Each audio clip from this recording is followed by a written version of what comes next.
A todos y a todas, gracias por la asistencia a este acto del Partido Comunista de España, que cuenta hoy con la presencia de nuestro secretario general, José Luis Centella, elegido secretario general del Partido Comunista de España en el 18 Congreso, en noviembre del 2009, y que visita a León por primera vez como secretario general. Es, por lo tanto, para nosotros un honor y un orgullo que el secretario general pueda venir a León en este momento, que ya se estaba próximo a iniciarse la campaña electoral en Andalucía, que es el principal punto de referencia de José Luis, puesto que él es diputado nacional por la circunscripción de la provincia de Sevilla. Entonces aquí se va a volcar especialmente en la campaña de las elecciones andaluzas. Por lo demás, desde el Partido Comunista de León, agradecer la presencia de todos los asistentes, recordar que nosotros no somos una fuerza de gran implantación. Hemos hecho el esfuerzo de divulgar la visita del secretario general con los medios de que disponemos, no son demasiados, pero la prensa quizá tampoco ha contribuido en exceso, pero es lo que tenemos y con eso nos tenemos que enfrentar. Reconocer que en esta provincia sí hay motivos para seguir luchando, para luchar contra la crisis, para luchar contra el sistema. Los datos del desempleo hablan hoy de 43.000 y pico parados, es una cifra realmente escandalosa, con un porcentaje altísimo de parados que ya no son de larga duración, que no perciben ninguna ayuda, con situaciones dramáticas en muchas familias, y por lo tanto nuestra presencia en la lucha, en las distintas movilizaciones que se hacen, las que se organizan a nivel provincial y general por los sindicatos, como aquellas que convocan los comités de empresa de las empresas que están en regulación de empleo o en extinciones de contratos, en eliminación definitiva de puestos de trabajo, el caso del mar, el caso de los trabajadores de Iván, hermanos, digamos que para todos ellos va nuestra solidaridad, nuestro apoyo inconfundible, el apoyo de los comunistas, como siempre, un apoyo a los trabajadores, un apoyo a la gente que lucha. Creemos que hay condiciones para seguir luchando, para seguir reactivando las movilizaciones, y creemos que, lógicamente, en un corto plazo la conclusión de estas movilizaciones deberá terminar en una huelga general que los sindicatos barajan, que puede ser el 29, nosotros en todo caso estaremos, si es el 29, si es en otra fecha, estaremos igual en esa disposición de estar con los trabajadores, de estar siempre con los trabajadores, siempre con los de abajo, siempre con los que peor lo están pasando. Esa es nuestra razón de ser, ese es el objetivo que nos guía, y la consecución del socialismo como meta para acabar con las injusticias que el sistema capitalista se ha visto que incluso en estos años de vacas gordas ha sido todo una mentira que algunos han utilizado de forma consciente.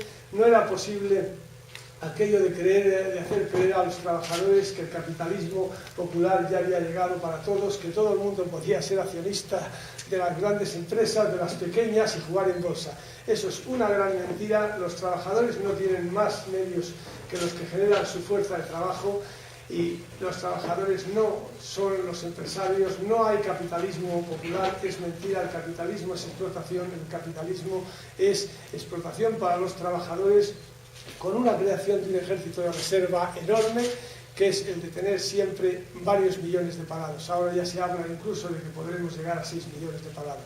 Frente a eso, José Luis Centella, nuestro secretario general, va a dar las razones de la alternativa del Partido Comunista de España a la crisis, y previamente el compañero Ezequiel Blanco, secretario general de la Juventud Comunista de León, va a hacer un saludo.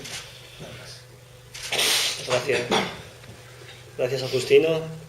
Yo también quería agradecer la presencia de los camaradas, los compañeros, simpatizantes, y también aquellos valientes que quizás no están muy de acuerdo con lo que nosotros solemos decir, pero han tenido la inquietud de venir a escuchar hoy nuestras propuestas, más allá de esas que la burguesía les lanza todos los días desde los medios de comunicación. Entonces, bueno, desde la Juventud Comunista no queremos extendernos mucho y el protagonismo lo tiene José Luis, pero sí queríamos esbozar unas pequeñas ideas. La charla de hoy se llama La alternativa del PC a la crisis, la alternativa del PC ante la crisis.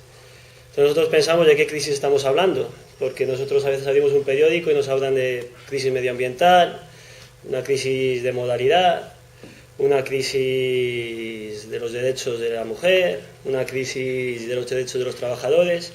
Y bien, realmente hay un poco de todo eso hay. Pero por debajo de ahí lo que subyace es una crisis estructural del capitalismo, una crisis de modelo que se agudiza en estos últimos años por un problema de sobreproducción. Es decir, se producen demasiadas mercancías que se ponen en el mercado y la gente, los trabajadores, no pueden acceder a ellas en la medida que los productores quisieran para tener las ganancias que ellos estiman oportunas. Nosotros los comunistas pensamos que no solo lo pensamos, sino que estamos seguros y lo aseveramos, que este es el principal problema, la principal contradicción que existe hoy en día y lo que genera otras contradicciones, otros problemas, otras crisis que no son importantes, pero que vienen derivadas de esta. Y nosotros como jóvenes pues nos preguntamos, ¿y cómo afecta esta crisis estructural del capitalismo a la juventud? Bueno, la juventud, en líneas generales, aunque nos quieran vender que somos unos ninis, que no hacemos nada, que estamos parados, que estamos en casa jugando a la Play o emborrachándonos, las estadísticas dicen lo contrario. Lo que dicen es que la gran mayoría de la juventud o estudia o trabaja o quiere trabajar, pero los capitalistas no les dejan. Entonces, ¿cómo nos afecta la crisis? Pues si a los trabajadores de más de 30 años, de cada 10, hay 2 que no pueden trabajar, en el caso de los jóvenes somos la mitad los que no podemos trabajar. Si aquí estamos 10, 5 no trabajaríamos. ¿Y por qué pasa esto? Porque realmente somos un sector vulnerable. Al igual que las mujeres sufren la opresión patriarcal y son más vulnerables que el resto de los trabajadores o los inmigrantes, los jóvenes también tenemos esa vulnerabilidad que nos hace pues ser sobreexplotados. Y los estudiantes, ¿cómo afecta a la juventud estudiantes la estudiantil la crisis? Pues bueno, lo estamos viendo, ¿no? En este ciclo de movilizaciones que está abierto, que está agudizado, que la juventud está respondiendo en la calle, pues cuestiones bastante vergonzosas, como que chavales de 12, 6, 8 años no tengan calefacción en las escuelas, que tengan que estar en las aulas 35, 40 alumnos por profesor, porque no quieren sacar más plazas, lo que hace también rebajar el salario y la calidad de trabajo de los interinos, la calidad educativa. Y en el tema de la universidad, pues bueno, con el tema de la estrategia de la Universidad 2015, que básicamente es no voy a decir la última fase, pero la siguiente fase de Bolonia, pues una mercantilización brutal de las titulaciones, entrando la oligarquía financiera de este país ya básicamente a financiar, entre comillas, los estudios de la juventud que en un futuro va a ser trabajadora. Y bueno, como decíamos, nosotros venimos aquí a proponer una alternativa, ¿no? La alternativa de los comunistas. Pero realmente esta no es la alternativa única que se ofrece a la crisis. Alternativas hay 2, y esto es bien claro. La que tiene la burguesía y la que tienen los trabajadores. No hay otra. La burguesía se podrá vestir de gaviota, de rosas, de lo que quieran. Pero realmente todos proponen lo mismo, que es mantener el modelo económico capitalista, que es mantener la tasa de ganancia que los capitalistas consideran oportuna, que es seguir explotando a los trabajadores, que es seguir teniendo los medios de producción en su propiedad. Y ante esto solo hay una alternativa, que es socializar la producción y socializar los medios de producción. Y esa es la alternativa que proponemos los comunistas, porque sabemos que es la única válida para que las mayorías trabajadoras salgan de esta crisis con sus intereses reforzados, y no hay ninguna otra cosa. Y esta historia más o menos se viene a resumir, se viene a sintetizar en una idea que hay un filósofo loco hace muchos años, llamó lucha de clases, y que muchos quisieron enterrar hace unos años. Fukuyama hoy empieza a escribir otras cosas, no porque responda a otros intereses. Pero realmente lo que los comunistas vemos es que la lucha de clases no ha cesado, y que realmente es el motor de la historia. Y bueno, ¿qué proponemos nosotros, los jóvenes comunistas, a la juventud trabajadora y estudiantil? Algo muy sencillo, sencillo de entender, luego de realizarse un poco más complicado, que es organizarse y luchar, no tiene más historia. Allí donde tú trabajas, organízate con tus compañeros de trabajo, Allá donde tú estudias, organízate con tus compañeros de estudios. ¿En torno a qué? En torno a las organizaciones que ya haya. Si no las hay, se crean. ¿Y luchar para qué? Pues luchar, evidentemente, para salir con nuestros derechos reforzados, esos derechos que hemos estado conquistando durante cientos, no me confundo si digo, miles de años, y que hoy en día se nos quieren robar y que solo a través de la lucha se van a poder mantener. Y nosotros los comunistas decimos que aparte de luchar por defender nuestros derechos, tenemos que luchar también y luchamos por la construcción del socialismo en España. Y también, como no, por defender la construcción socialista en otros países. Y con esto, pues doy paso ya al camarada José Luis. Y muchas gracias a todos nuevamente y muchas gracias en especial a José Luis por hacer el esfuerzo de venir.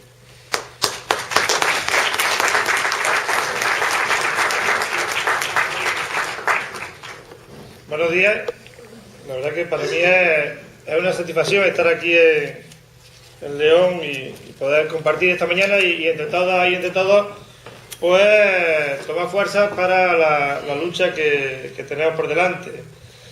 La verdad que son tiempos difíciles donde tenemos un primer problema y es que las palabras ya empiezan a perder valor.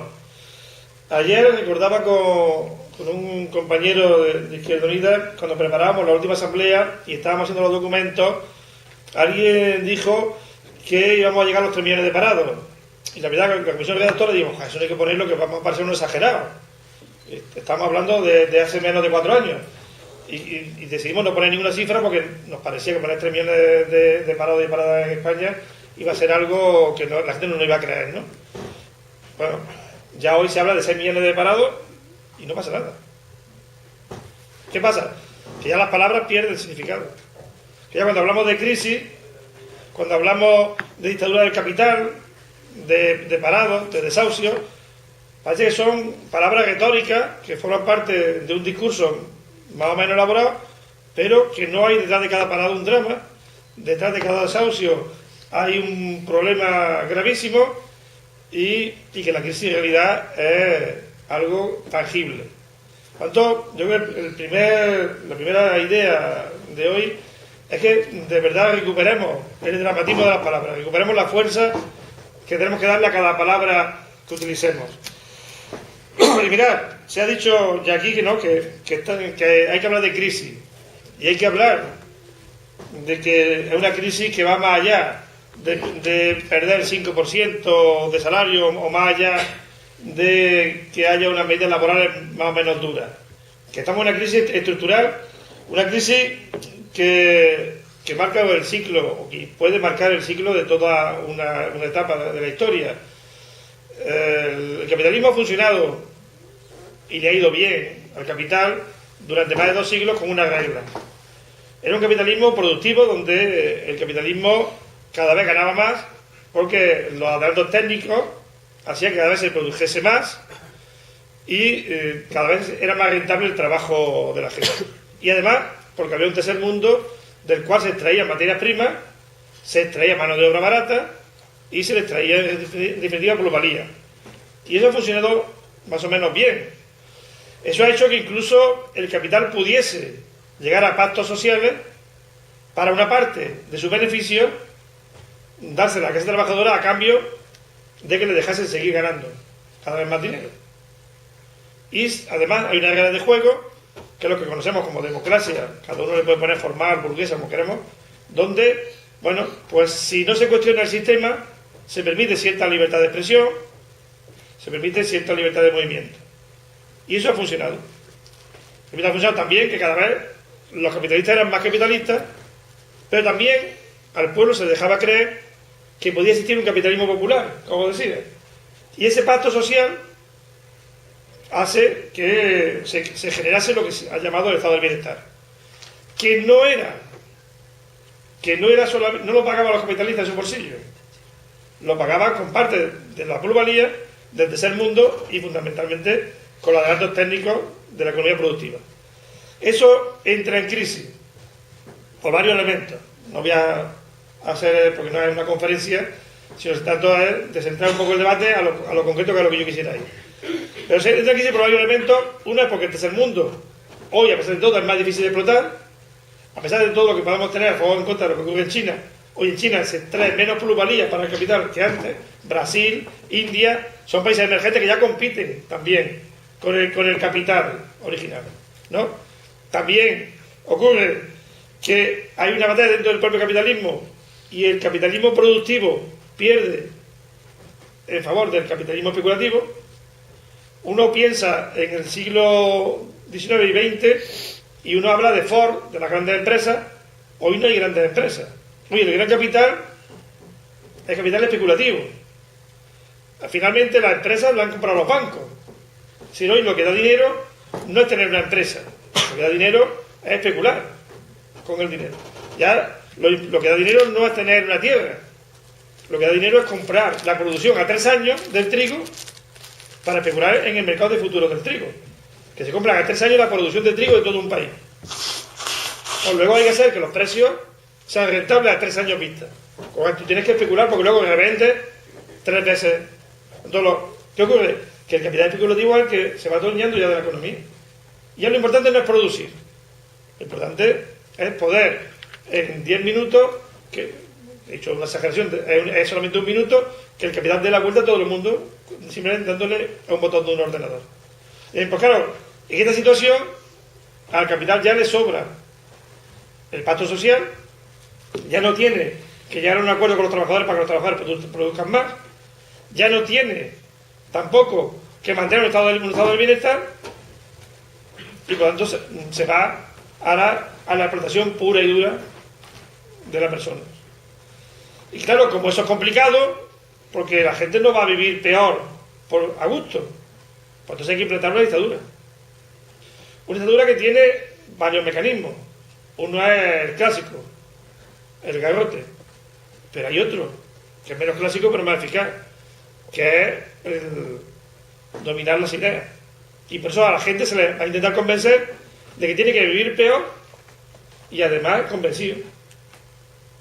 Y esa es la batalla en la que estamos. La batalla en la que estamos es, por una parte, la porra, que ahí está como último recurso, si no se lo digan a los estudiantes valencianos, eso no desaparece, pero lo fundamental ahora mismo es que el capital intenta que la gente se convenza de que tiene que vivir peor. Y por eso, cuando entramos en crisis, se nos dice que la culpa es de la gente, de que es que hemos vivido por encima de nuestras posibilidades. Y claro, hay que apretarse el cinturón, y que todo el mundo tiene que apretarse el cinturón. Y te encuentras a un paisano o una paisana y dices, bueno, o sea, es verdad, es que esto no puede seguir así, es que hay que aguantarse un poco, ¿no? Pues esa persona ha perdido la batalla. Si nos convencemos de que la crisis la tenemos que pagar entre todos y entre todas, hemos perdido la batalla. Porque no es verdad. Entonces, la primera batalla que hay que dar es convencer a la gente de que la crisis no tenemos la culpa, los de abajo. De que el ladrillo no lo hemos provocado nosotros. De que efectivamente nos convencieron de que uno podía ir al banco a pedir un préstamo. Y llegaba a pedir 3.000 euros al director y salía con 5.000 euros. Porque el director lo convencía y metía la comunión del niño, el coche, y al final salía contento porque parecía que no lo iba a pagar nunca porque no había intereses. Lo habían engañado. Porque ahora ese director que te daba 3 abrazos ahora te persigue para quitarte el piso porque no puedes pagar el préstamo. O te han engañado. Entonces la gente no tiene el dinero en su casa guardado. La crisis la han provocado los que efectivamente han generado una economía especulativa que no se sostenía. Y ahora que viene la crisis, pues lo normal sería, bueno, ustedes que han provocado la crisis, pues páguenla. Y señores del Santander, del Popular, ustedes que son los que han engañado a la gente, no le quiten el piso y encima que siga pagando. Porque ustedes le dieron un dinero, no porque le pidió esa persona el dinero, es que usted hizo una tasación. Y si usted la ha tasado a un precio, no venga ahora a decir que ese piso no vale eso. Pero, por lo tanto, pague usted la crisis. Pague usted la crisis. Pero no, se trata de que la gente esté convencida. Y hay mucha gente convencida.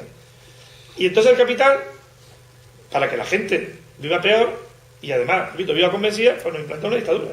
Primero la dictadura ideológica, de las ideas. Y repito, si eso falla, ahí está la porra. Porque durante este tiempo han aprobado una serie de leyes contra las que Izquierda Unida estaba en contra, contra las que el partido estaba en contra, una serie de leyes que nos decían que era para combatir a esta. Hoy, esta parece que no es un problema.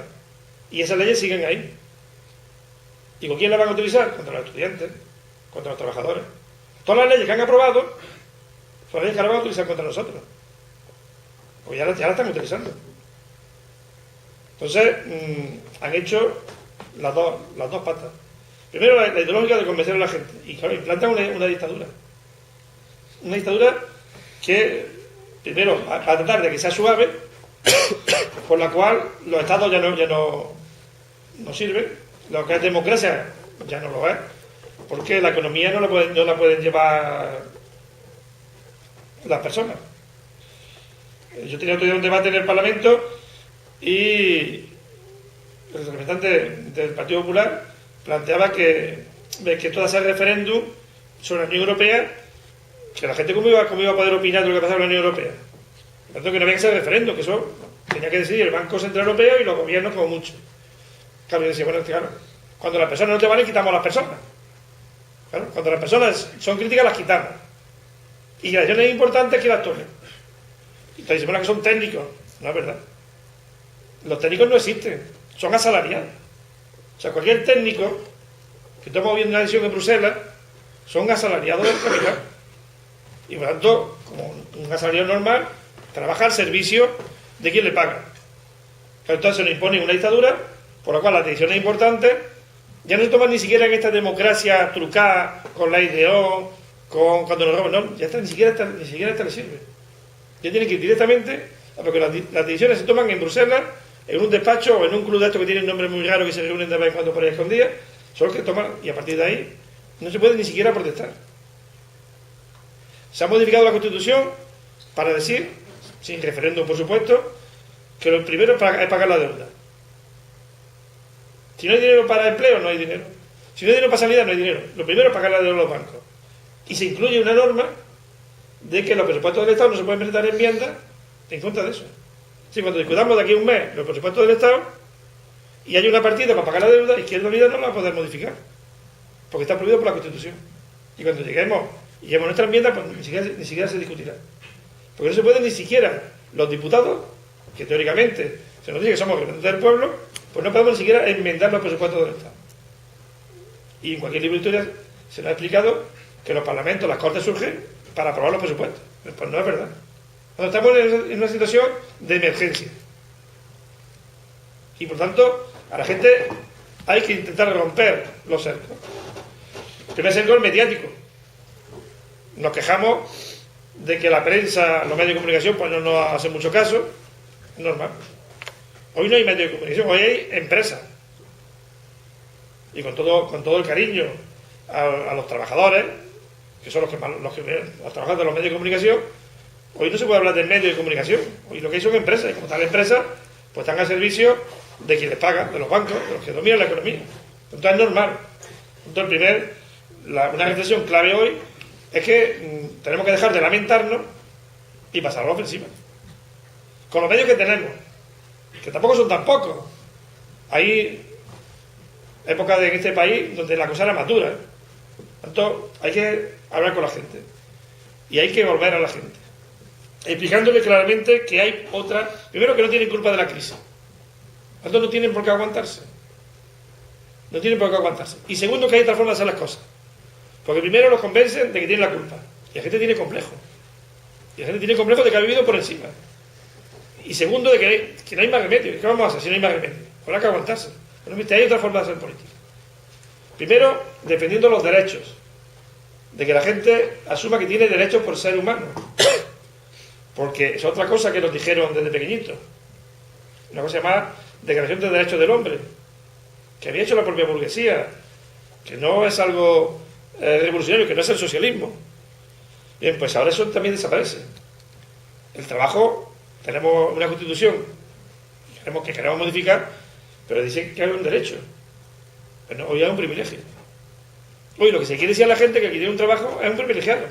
Y si es fijo ya ni te cuento. ¿Vale? Es que el trabajo es un derecho. Y el que tiene trabajo fijo no es un privilegiado, porque eso es muy importante. Estamos hablando de la lucha ideológica, que es la fundamental, que después vienen todas las demás. Porque el que piensa que el trabajo es un derecho, lo exige. y le exige frente al que tiene que dar trabajo, que en este caso es el Estado o el capital. El que piensa que es un privilegio, lo que hace es defenderlo, frente a que se lo puede quitar, que es no el capital, sino el vecino, y si además es inmigrante y de otro color, peor todavía. Entonces, en la medida que la gente no entienda que el derecho al trabajo es un derecho, va a la redundancia, pues también está perdiendo la batalla. Y claro, hoy en día mucha gente piensa que el trabajo es un privilegio. Mucha gente normal, cuando está uno, pues no, usted tiene derecho al trabajo. Porque la economía no la crea el capital. La economía la crea el trabajo. Son cosas muy, muy básicas, pero es que eso es lo que estamos en este momento cambiando la historia. Entonces, desde ahí es donde teníamos que partir. Y somos capaces de estas ideas muy simples que la gente las vaya asumiendo, es cuando vamos a plantear que se rebelen. Que se rebelen. Que nadie le va a regalar nada, porque nadie ha regalado nunca nada en la historia. Desde Espartaco para acá, nadie ha regalado nunca nada, ¿no? O sea, la gente tiene que rebelarse. La gente tiene que rebelarse. Y para que la gente tiene que ver un horizonte. Pues tampoco que se rebele y salga a la calle pegando gritos. No. Es que primero hay otra forma de hacer las cosas. Hay alternativas. Y por eso es el objeto de que estemos aquí, para que veamos, para que nos convenzamos nosotros mismos. Porque muchas veces nosotros somos los que perdemos la batalla, porque nosotros mismos somos los que nos damos por derrotados. Y eso le ha pasado a muchos compañeros a lo largo de nuestra historia, que ha llegado un momento en el que se han dado por derrotados. Por lo tanto, una persona derrotada ya no da la batalla. Por lo tanto, tenemos que estar aquí para coger fuerza y convencernos de que es posible hacer otra política. De que hay cosas muy simples que la gente entiende. Pero si uno va mañana a la cola del servicio de empleo y le dice a la gente que está en la cola que la alternativa es el socialismo, bueno, mirarán con una cara y dirán, bueno, muy bien.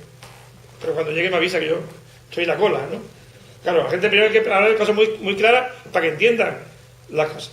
Y hay cosas muy simples que están pasando estos días. Estamos denunciándolo y algo realmente escandaloso. Y la gente se tiene que rebelar ante esas cosas escandalosas. Antes de ayer se nos dice que la Unión Europea le va a ayudar a la banca para que facilite el crédito. Y le dan préstamos al 1%. Han dado 529.000 millones de euros. Si multiplicamos por pesetas, lo que todavía hacemos por pesetas, ya nos falta papel, ¿no? De eso el 20% era para los bancos españoles. Pues muy bien, ayer el Consejo de Ministros está viendo esto que han dicho del plan para pagar a los proveedores, ¿no? Para salvar a las empresas y tal. Bueno, pues le van a prestar el 5% del dinero. Ese mismo banco que le ha dado el 1% la Unión Europea se lo va a prestar al Ayuntamiento de León al 5%.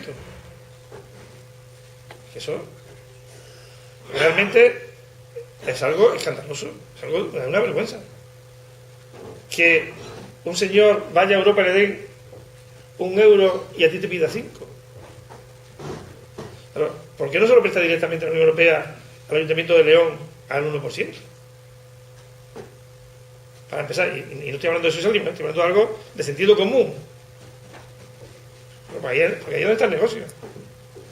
Ahí no está el negocio. Pero es que además le dice el gobierno, hombre, nosotros lo vamos a dar directamente, vamos a dar directamente a la banca. ¿Por qué? Entonces, hay otra forma de hacer las cosas. Hay otra forma de hacer las cosas.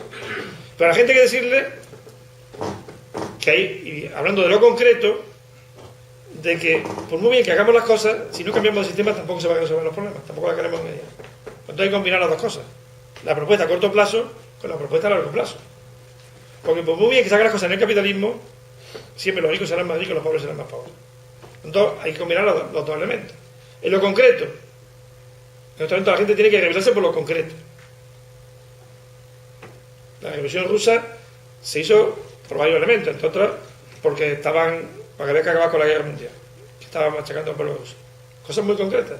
Nosotros planteamos que en este momento la gente tiene que plantear un cambio de línea política de la que está planteando el Partido Popular. El Partido Popular plantea la lógica del recorte. Nosotros planteamos la lógica del gasto. De que no hay que recortar.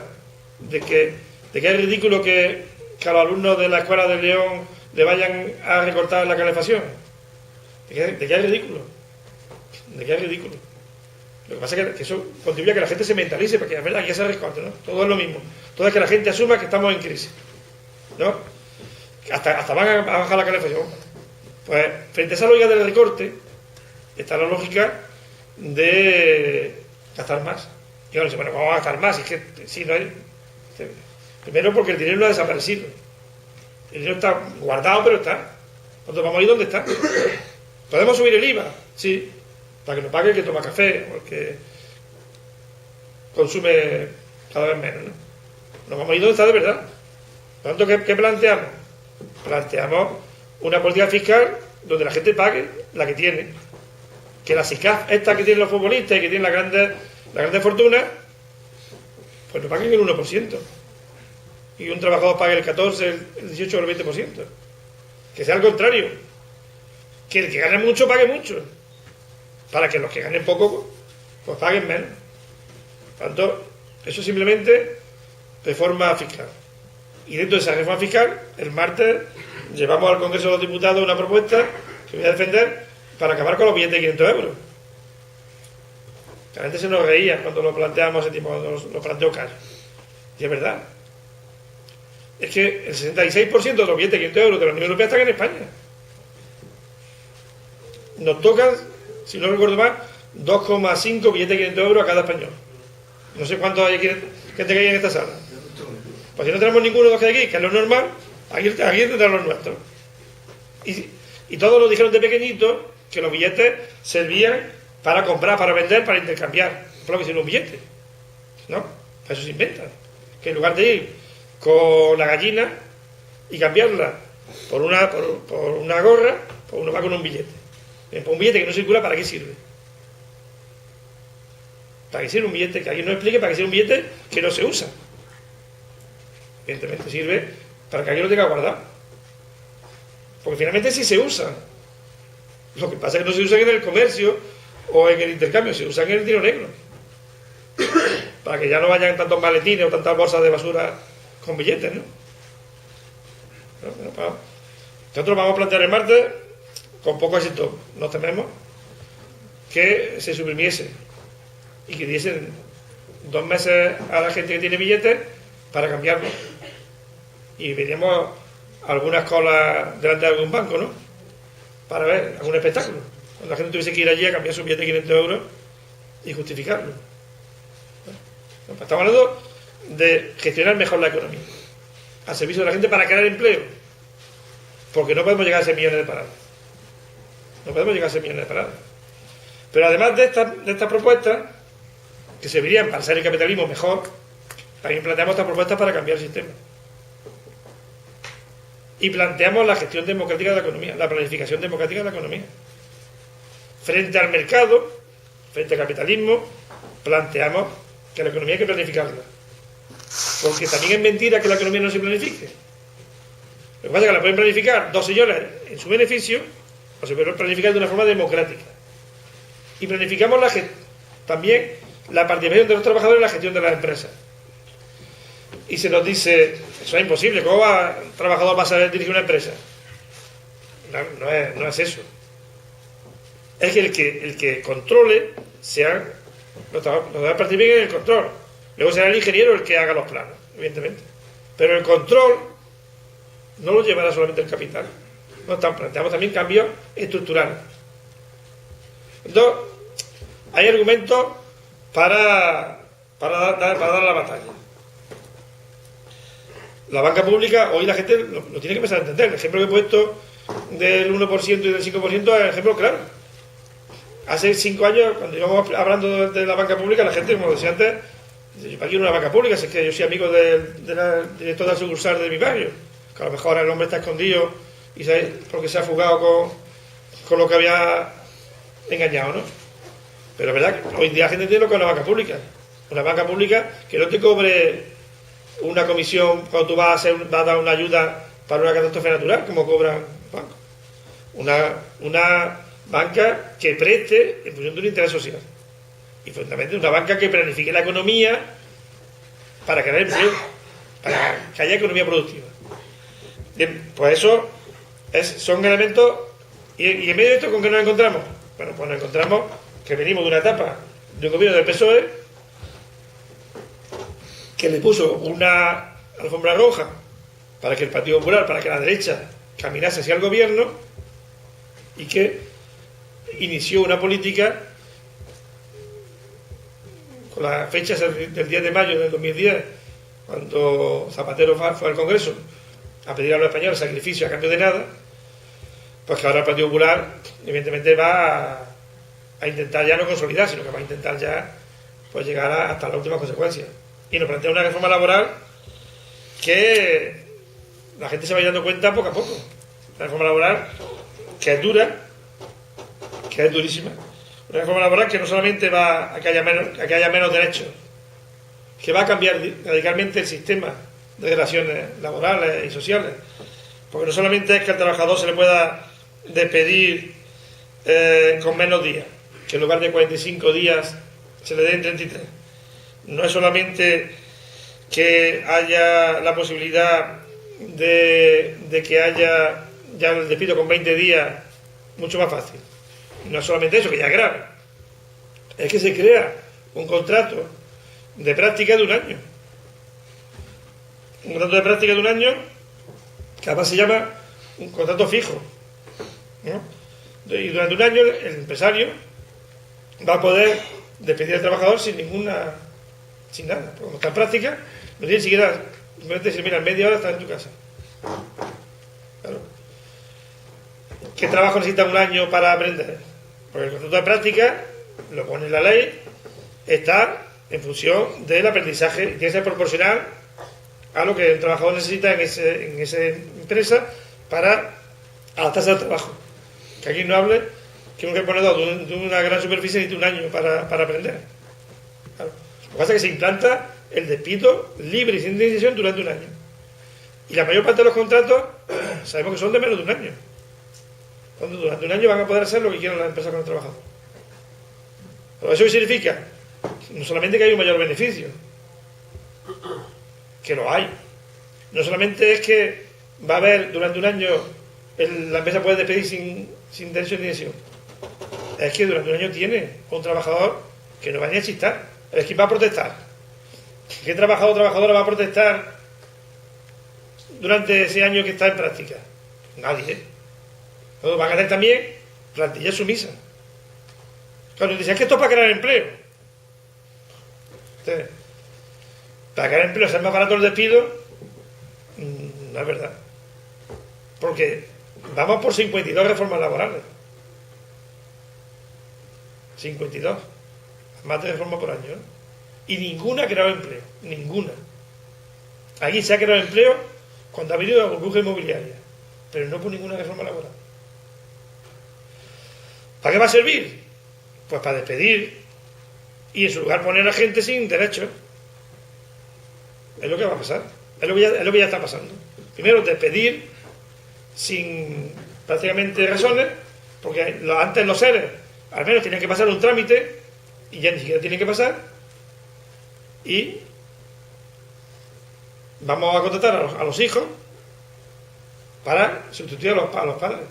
Y claro, sacaba el otro día al mundo una encuesta y decía que había el 56% de los jóvenes que estaban dispuestos a aceptar los contratos de 400 euros. Claro, si le han hecho a la gente que está para no tiene nada, pues 400 y menos. Por la comida vamos a acabar trabajando. Claro. Pero que le pregunten a los que están trabajando si aceptarían. Claro, que no hacemos trampa. Todo para que la gente no se revele. Claro, y podríamos seguir haciendo un correlato de todo lo que significa la reforma laboral. Que hay elementos que fundamentalmente va a significar que la pequeña empresa pues, va a poder contratar a jóvenes que luego no van a poder tener derecho a la jubilación, ¿no? Que no es que vayan a acabar con la jubilación por ley, que van a acabar porque no va a tener nadie derecho de aquí a 30 años a cobrar la jubilación, que no va a tener ni siquiera que acabar por ley con las pensiones, que no va a tener nadie derecho a las pensiones. Por tanto, hay argumentos para rebelarse. Por tanto, tenemos que preguntarnos cómo hacemos que la gente se revele. y la gente empieza a salir a la calle. Creían algunos que los sindicatos estaban muertos, la verdad que algo dormido sí estaba, pero la gente empieza a salir a la calle. Y la gente empieza a salir a la calle y no empieza a plantearse si el dirigente sindical, la gente empieza a salir a la calle porque empieza a darse cuenta de lo que se nos viene encima. Y hay una ofensiva contra los sindicatos. Por eso, nosotros somos críticos, yo milito en Comisión Obrera, somos críticos por definición, pero tenemos que saber que lo fundamental en estos momentos es la ofensiva del capital. Y aunque seamos críticos con el dirigente sindical de turno, ese no es nuestro principal enemigo. El enemigo es el capital. Por eso hoy hay que ser piña con los sindicatos, sin dejar de ser críticos. Cuando venga el Congreso de Comisión Obrera, habrá que plantear nuestra alternativa de sindicato o sociopolítico, pero no nos equivoquemos. No es nuestro rival Tocho, no es nuestro rival. Nuestro rival es la gran patronal, que muchas veces nos cuesta más, es más fácil pelearnos con el compañero que pelearnos con el enemigo de clase, ¿no? Por lo tanto, en este momento es fundamental defender a los sindicatos, porque hay una ofensiva brutal. Uno se acuerda del poema de Bertolt Brecht, también, y se lo digo algunas veces a los dirigentes sindicales, cuando vinieron a por los partidos políticos, es verdad que, y ahora van a por los sindicatos, ahora que creen que los partidos de izquierda, y van para que la gente, para desprestigiarlos. Entonces hay que defenderlos, porque no es verdad que la mayor parte de delegados sindicales sean unos vividores. No es verdad que los dirigentes sindicales vivan por encima. No es verdad. No es verdad. Y no digo que no haya dirigentes sindicales corruptos, como hay maestros corruptos, como hay médicos corruptos, pero no es verdad. La inmensa mayoría de los dirigentes sindicales son gente, bueno, que está aquí, me imagino que bastante, ¿no? Por lo tanto, cuando se ataca a los sindicalistas en general, lo que está intentando es acabar con el sindicalismo. Por lo tanto, es muy importante que demos la batalla. Y fundamentalmente que en este momento unamos dos fuerzas que pueden estar en algún momento hasta separados e incluso enfrentados. Lo que se ha movido en la juventud en torno al 15M y el movimiento sindical, o el movimiento obrero organizado, como a mí me gusta llamarlo. Porque o vamos juntos o esto no funciona. Porque tenemos los mismos intereses, es mucho más lo que une que lo que nos separa. Por lo tanto, es fundamental que en este momento la unidad sea importante. Sabiendo que hay que aprender de la historia, sabiendo que también vamos a tener compañeros de pancarta que es maldita la casa que nos hace. No sé si aquí en León, el otro día en mi tierra, le cantamos cuando llegaron los dirigentes del PSOE el bienvenido de Miguel Ríos, ¿no? Porque llegaron como nuevos y le cantamos el bienvenido al concierto, ¿no? A la manifestación. Claro, y eso lo voy a repetir el martes, que el PSOE ha presentado una propuesta contra el fraude fiscal en el Parlamento, y claro, digo, a buena hora, ¿no? Me acuerdo, lo han presentado hace 2 años, ¿no? Pero aun sabiendo eso, lo fundamental en este momento es enfrentar con el capital. Sin hacer el tonto, evidentemente, con nuestro perfil. Pues estamos en campaña, pero tenemos una campaña propia, que es la que hay que plantear. Pero es fundamental que la gente salga a la calle, que se organice. Y por tanto, contra menos jaleo interno armemos, mejor. Sabiendo que el PSOE tiene sus intereses y que el PSOE tiene una gran capacidad mediática, que en la misma semana fue capaz de votar a favor del tema financiero, de resolver el problema de los bancos y en contra de la reforma laboral. Y a uno le da un pellizco, ¿no? Porque fue la misma semana. El martes se votó la reforma financiera y se aprobó la reforma laboral. Y ellos votaron a favor del decreto que le facilita que las cajas de ahorro se queden en los bancos, en ese debate que, si no había enterado, no nos dejaron ni siquiera derecho a la réplica, ¿no? Y el PSOE votó a favor, con el PP, ¿no? Por tanto, eso no hay que olvidarlo, la gente tiene que saberlo, porque tampoco se trata de hacer la campaña a nadie, ¿no? Pero fundamentalmente lo importante ahora mismo es que la gente se movilice, que nos movilicemos, que preparemos muy bien la manifestación del día 11 de marzo, que incluso están utilizando a las víctimas del atentado para tapar la manifestación, porque como si uno no se pudiese manifestar el día del atentado. Uno se manifiesta cuando puede, cuando considera oportuno, y si es el mismo día del atentado, pues si queremos nos ponemos lacitos negros, porque uno ha ido a manifestaciones y al aniversario de la muerte de su padre o de quien sea, y va a la manifestación porque en este momento hay que defender unos derechos. Pero hay una campaña en contra de la manifestación, que habéis leído, puede ser que coincide con el 11 de marzo, ¿no? Con el atentado de Madrid. Y pues es fundamental la unidad. Y es fundamental que los trabajadores asuman esa unidad. Y que ahí estemos nosotros. Porque si somos capaces de dar la vuelta y empezar a parar la reforma laboral, la gente empezará a tomar confianza. No es fácil. Yo estoy convencido de que va a ser muy difícil. Pero si la gente empieza a ir a la calle, si en Andalucía le damos la vuelta a las elecciones y que ellos tienen un importante resultado y mejora sus resultados, pues el Partido Popular empezará a tener que pensar las cosas más. Y si la gente empieza a ganar batallas, le podremos hablar de siguientes batallas, que es la del socialismo, que no la olvidamos. A mí me gusta mucho la frase de Pepe Díaz, cuando salió el Partido Comunista a defender la República, en el 76, República Burguesa. Azaña no era precisamente un revolucionario, y Pepe Díaz dijo, sí, muy bien, pero no para quedarnos a mitad de camino. Defendemos esta República, pero tenemos otras miras. Y nosotros nos ponemos a la reforma laboral, pero no para quedarnos a mitad de camino. Pero lo importante en este momento es parar la reforma laboral. Por tanto, unidad, y también unidad en torno a Izquierda Unida, que también es fundamental. El referente que nos une con otra mucha gente, a los comunistas, a la gente republicana, que nos une. Que hay que fortalecerla, que hay que darle un carácter mucho más participativo, mucho más de movimiento político y social, para que vaya confluyendo en lo que tiene que ser ese gran bloque social. Vamos a tener una asamblea de aquí a unos meses para configurar una Izquierda Unida refundada, que esté en condiciones realmente de ser ese sitio donde podamos convivir, pues gente de distintas formas de ver las cosas dentro de la izquierda, con un programa común. Entonces, también es el momento de que las comunistas y los comunistas nos volquemos en Izquierda Unida. Y estemos trabajando en Izquierda Unida. Sin privilegios, sin tampoco que nadie nos ponga en segunda fila, con los compañeros, con las compañeras que son de otros grupos de Izquierda Unida. Porque es muy importante que en estos momentos la gente vea la unidad. La gente vea la unidad de la clase. Porque no estamos ante una batalla más.